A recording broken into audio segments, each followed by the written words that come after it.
नमस्कार। पूरे देश में चुनाव संपन्न हो चुके हैं, जिसमें झारखंड और महाराष्ट्र और यूपी के उपचुनाव हुए हैं। लेकिन बहुजन समाज की पार्टी इस चुनाव में क्या खास प्रदर्शन कर पाई है, और हम आपको इस वीडियो में बताएंगे कि आजाद समाज पार्टी के धमाकेदार प्रदर्शन से यूपी में उड़ी भाजपा और सपा बसपा की नींद। चलिए हम आपको इस वीडियो में बताते हैं कि चंद्रशेखर आजाद की पार्टी का इस चुनाव में क्या प्रदर्शन रहा है और क्या चुनौतियां यूपी में दूसरी पार्टी के लिए खड़ी हो गई हैं। हम आपको बताते हैं आजाद समाज पार्टी का प्रदर्शन। अगर हम बात करें झारखंड चुनाव की, तो झारखंड चुनाव में आजाद समाज पार्टी का भी बेहतरीन प्रदर्शन रहा है, जिसमें पांकी विधानसभा में भाजपा की जीत हुई है और आजाद समाज पार्टी के जो मुमताज अहमद खान है वो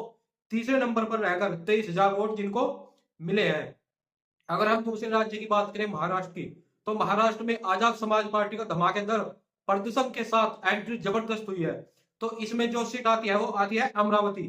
जिसमें 60,087 वोट लेकर भाजपा का जो कैंडिडेट है वो विजय हुआ है। लेकिन आजाद समाज पार्टी की जो कैंडिडेट है अलीम पटेल,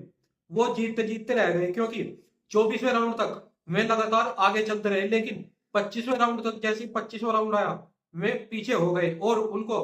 थोड़ी शिकस्त का सामना करना पड़ा, जिसमें माना जा रहा है कि जो आजाद समाज पार्टी है वो कहीं ना कहीं अपना जबरदस्त प्रदर्शन करती नजर आई। चलिए हम बात करते हैं उत्तर प्रदेश उपचुनाव की, जिसमें हम बात करेंगे कि जो आजाद समाज पार्टी है उसके प्रदर्शन से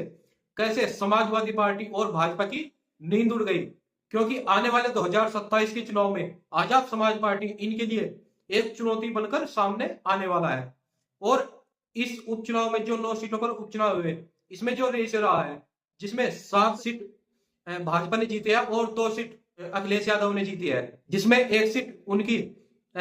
खुद के परिवार की है और एक सीट सोलंकी की है, क्योंकि जो इस समीकरण साधते हुए नजर आते थे पीडीए का, और वो पीडीए उनके पक्ष में फैल रहा है, क्योंकि लोकसभा चुनाव के अंतर्गत हमने देखा था कि जो वो संविधान बचाने की बात करते थे और हाथ में एक लाल कॉपी संविधान की लेकर रखते थे, जिसमें अंदर कुछ भी नहीं होता था, और वे बहुजन समाज के वोट लेने में कामयाब हो पाए थे। उपचुनाव में आजाद समाज पार्टी के प्रदर्शन से योगी और अखिलेश देखकर अंदर ही अंदर खुश नहीं होंगे, क्योंकि आजाद समाज पार्टी ने बहुजन समाज के बीच में जगह बनाई है, जिसमें हम आपको उनका प्रदर्शन बताने की कोशिश करेंगे और कैसे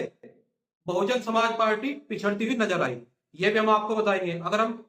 9 सीटों की बात करें, तो 9 सीटों में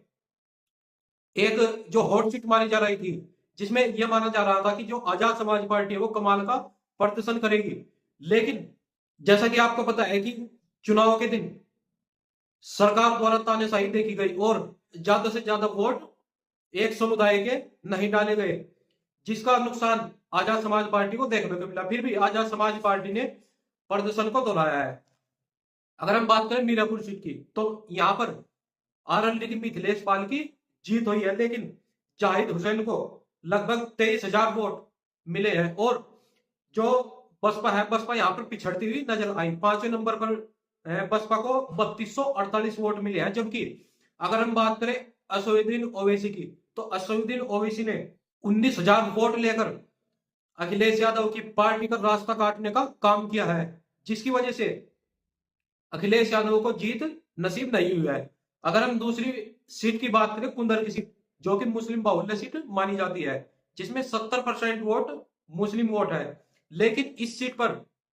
एक कारनामा देखने को मिला है। जो भाजपा के उम्मीदवार थे ठाकुर रामवीर सिंह, उनकी जीत लगभग 1 लाख वोटों से ज्यादा की हुई है, जिसमें 70% मुसलमान आते हैं। और हाजी चांद बाबू, जो आजाद समाज पार्टी को तीसरे नंबर पर रहे हैं, जिनको 14,000 वोट लगभग मिले हैं। वही अगर हम बीएसपी की पार्टी की बात करें, तो इसमें 1,036 वोट उनको मिले हैं,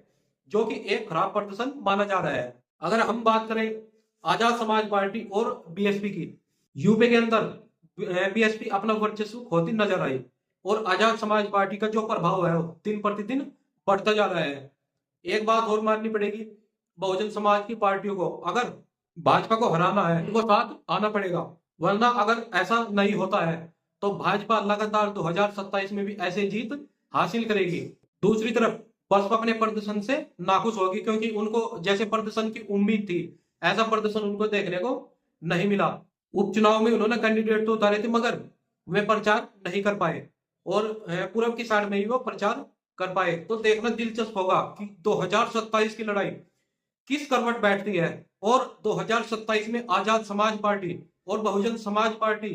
क्या रुतबा रहता है और भाजपा के सामने इनका जो प्रदर्शन है वो कैसा रहता है, ये देखने वाली बात होगी। अगर हम ओवरऑल की बात करें तो आजाद समाज पार्टी का ये विधानसभा चुनाव पहला ही चुनाव था जिसमें उन्होंने शानदार प्रदर्शन को दोहराया है।